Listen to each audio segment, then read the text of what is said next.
Over the last year or so, the Guitar Hero community has been thriving more than ever, and by that, I mean what's now the Clone Hero community. What went from the most popular rhythm game in the world, then to a niche community full of dedicated top players, is now slowly making a name for itself again. Racking in millions of views on multiple videos of the game, players are now able to make a living just off of the game alone. But how exactly did the community manage to pull this off after entering such a long recession? For this video, we will be discussing why Clone Hero was able to succeed as a rhythm game in such a short amount of time, and dive into some of the factors that contributed to it more efficiently than others. The best starting point would be talking about the game itself. Accessibility is normally a developer's main goal to creating a game that wants to reach the largest audience possible. Clone Hero is a massive step up from Guitar Hero 3. All of the features that people had to modify into Guitar Hero 3 are now implemented into the game itself, and more features were added beyond that. Adding songs is an absolute breeze, and you can hold thousands of songs in your library now.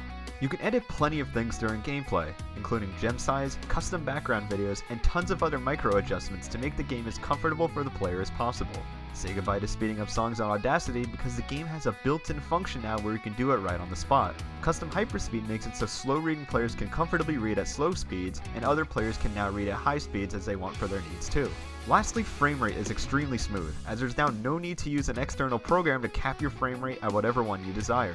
These additions combined were able to bring newcomers in with ease, as they will not find much trouble setting up the game, which can be a big turnoff for people wanting to get into new rhythm games. Clone Hero managed to garner enough attention to where it began to gain the interest of top players, and even some well-known content creators that don't necessarily play the game. Once some top players were moving towards the game, plenty of others felt inclined to do so as well. This combination of fans from channels such as Randy Ladyman, Asai, Wukong Monkey, Jason Paradise, and even The Do brought tons of attention to the game, and it was no surprise that this led to a drastic traffic increase in the game as a result. I can't stress enough how important this one is to popularizing the game. Rhythm games can often become tedious or sometimes not exactly inherently attractive to watch at times, but if the viewer has something they can relate to or be somewhat familiar with, they will feel much more inclined to watch and maybe take an interest in the game itself, or at the very least, admire it in some fashion.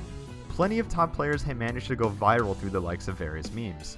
Megaping's We Are Number 1 FC, Asai's Poopity Scoop video, and Wukong's Super Saiyan 3 video are just some of the many videos that have gotten a Guitar Hero related game this much notoriety, since the older games were relevant back in the late 2000s.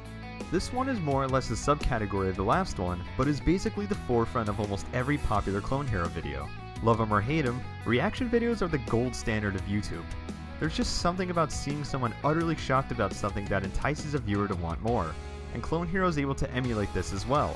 To go a little more in depth, there's a reason why Clone Hero is able to do this far better than almost any existing rhythm game at the moment. When you hover over a Clone Hero song, the only thing you know about the song is the name, artist, how long the song is, and what pack it is in. You have no idea how many notes are in it, nor is there any difficulty rating attributed to it. Since the game doesn't provide any info about the chart itself, it sets up for a perfect scenario or opportunity to catch a player off guard, allowing for an enjoyable experience for the player and the viewer, since they are both experiencing it for the first time and have no idea what to expect. While this may not have been intentional, it is a great way for streamers to bring something new to the table every time. This one is the most important to me of all of them because a vast majority of viral Clone Hero videos have been players in these situations, and I myself tend to find these entertaining at times.